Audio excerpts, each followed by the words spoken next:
পরিস্থিতির সাথে লড়াই করা যায়, কিন্তু ভাগ্যের সাথে নয়।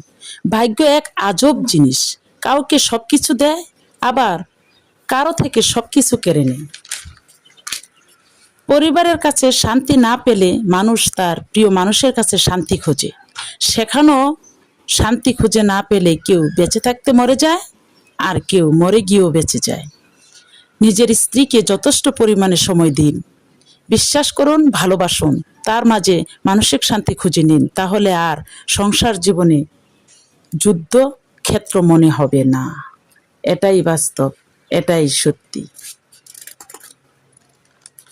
আসুন আমরা কথাগুলি মেনে চলি এবং নিয়মমাফিক কাজ করি।